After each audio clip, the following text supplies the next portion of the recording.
Hi, this is a kind of non-comprehensive guide to J-Rock because I could never find, when I was trying to learn it, I could never find any like of what I needed.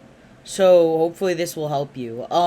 Anyway, I'm going to start with the drums cuz the drums are very important and integral to the rhythm. It's really important to know what the different types of drums are doing. So the kick drum is going to be mostly just like keeping beat. Snare drums keep the offbeat most of the time. It's keeping the main beat. Ignore the toms. And then this is keeping the offbeats. And a little bit of like syncopation or whatever.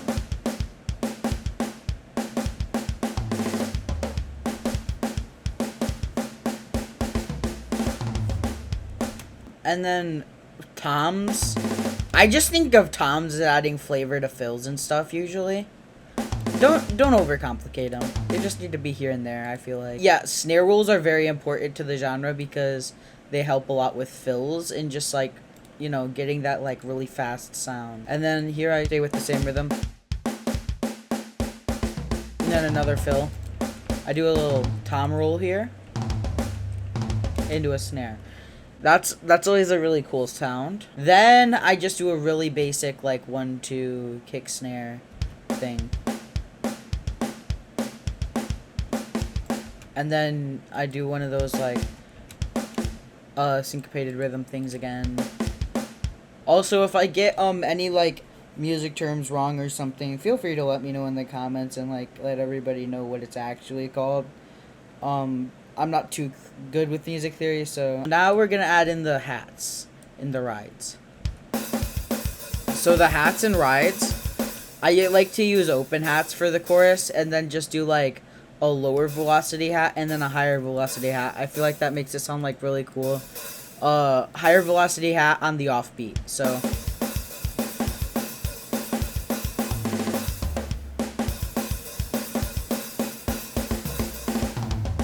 and remember, drummers only have two hands and they can only move them so fast. So besides the kick, you only want like two things to be going at once. So like a snare and a hat is perfect. Like I said, the hats are to keep time, and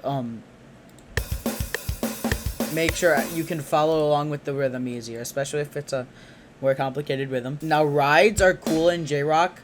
Often I use them at the end of a chorus. I'm not really sure why. I just feel like they sound cool, like as the chorus is slowing down a little bit.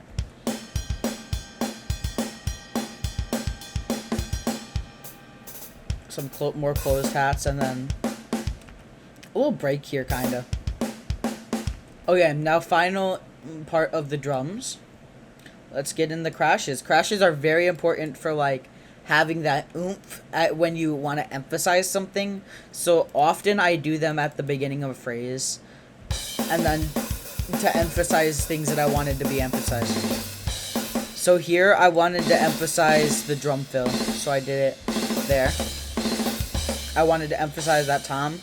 And then, this is a cool thing, when you play it on the offbeat somewhere like here, it just sounds cool. Like, so like, it sounds like this so far. I think that sounds really sick. Remember to make sure the drums aren't doing too much. More crashes.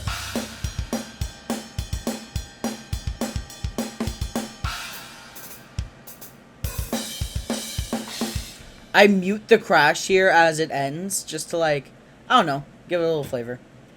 Alright, now let's move on to the bass. So the bass is one of the things that has taken me the longest to figure out.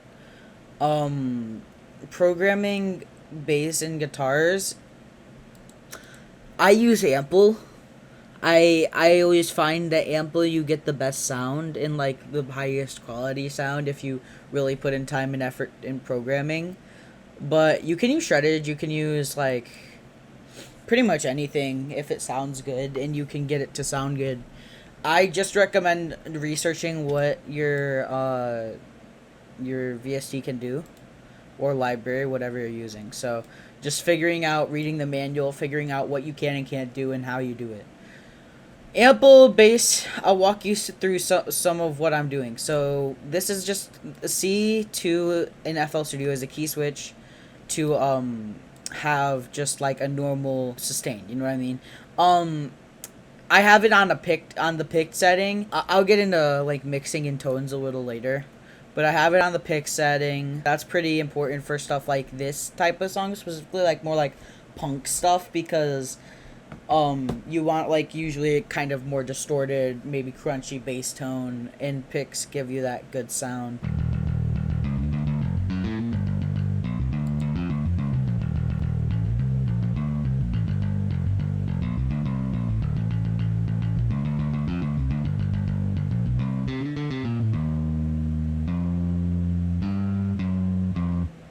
Oh yeah, so that's how the bass line sounds. A very important thing with this like more punky type of J-rock, you want the bass to be moving fast, but you also want it to be kind of melodic. I studied a lot of Tatsuya Kitani's bass lines, and I always noticed he would do these like octave jumps with a slide note before. So like a slide note like a semitone below.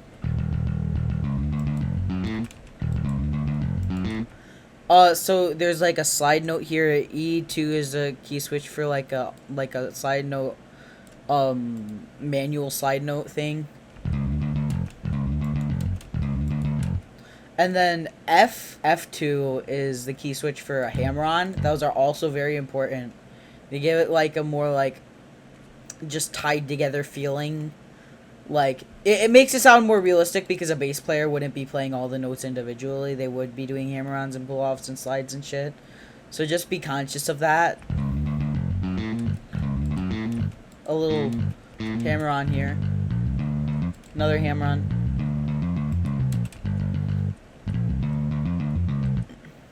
So what it's really doing is following the root notes of the chords. I'll show you the chords in a second. This is an octave jump, and then so it'll do the root notes, and then once I'm feeling like it needs a melodic component to tie it together and make it more interesting, I add in a melodic component. This is going this is just doing something. I don't even know what the fuck I was doing. I just think I just did what I thought sounded cool. Oh wait, actually no. So what I was doing here was this chord isn't the same chord as in the chord progression, you'll see. But it goes down to the D, the D3. So this is just a passing tone to the third of the D3 the D3 dominant chord. And then this is also the third of the D3 dominant chord. Then it goes up to the fifth, and then just a semitone above the fifth, just to add, you know, flair. And then, so that's a cool little like bass, like lick, I guess.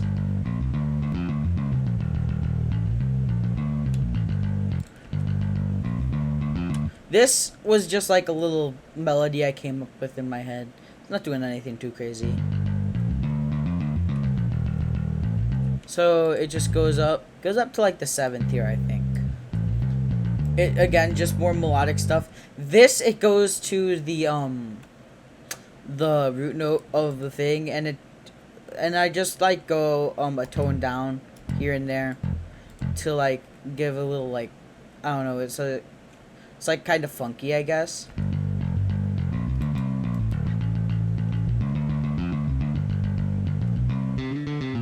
Yeah, it's just a little lick. And as the song slowed down, I wanted the bass to be less active. So this is the bass and the drums, if you're curious.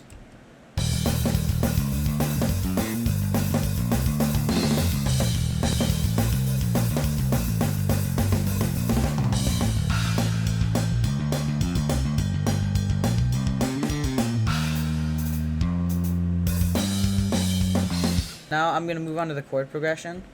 So the chord progression is like pretty much the bass line of the whole song for this type of J-rock stuff for me. And this is how the chord progression sounds.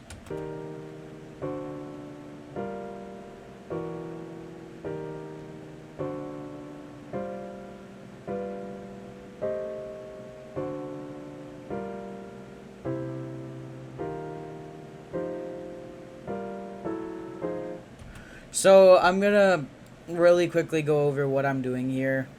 I'll try to. So it's like a very pretty common Japanese chord progression. Usually the chord progression would go more like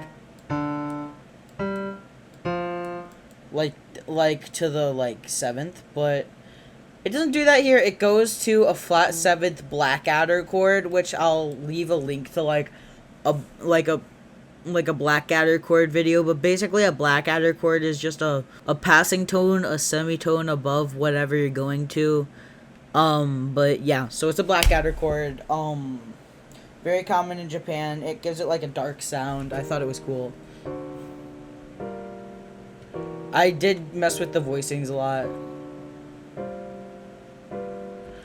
Here I just do a suspended 4. And then a major chord, even though you're not supposed to do that, because I'm in minor.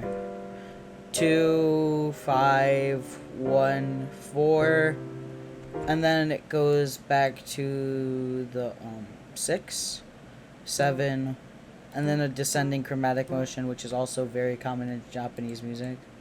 So if you really wanted to hear the chord progression with it, I guess I'll show that.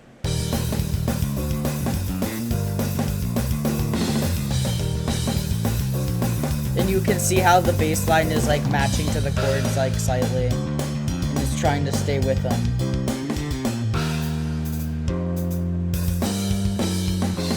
Now we can move on to the guitars, which are very important, obviously. So I'll go over the rhythm guitar first, because I feel like that's the easiest to explain. Literally just I thought of a rhythm.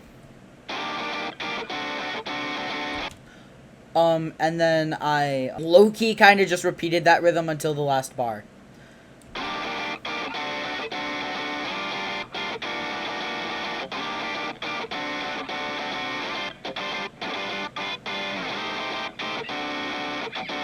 This,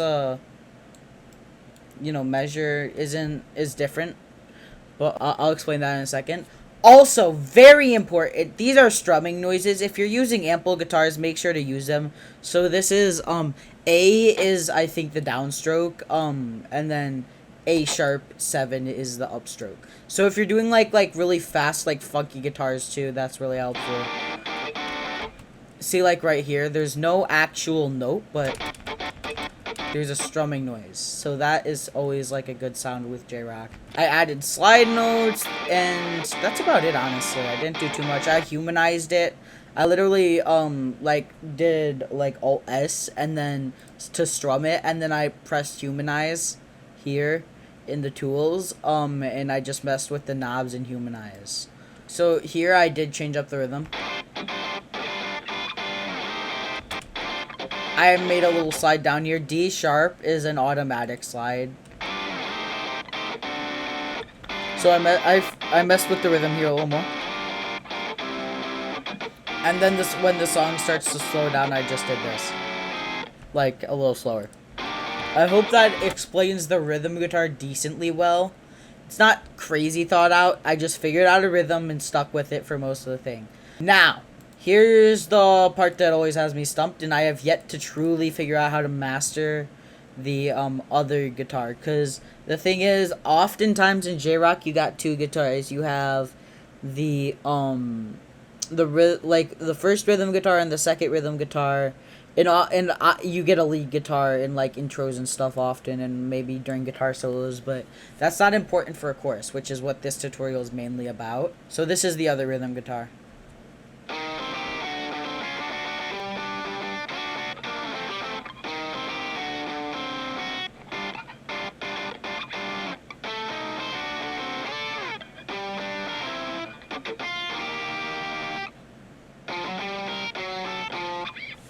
So the thought process behind this other rhythm guitar is it's counter melody to the straight rhythm guitar.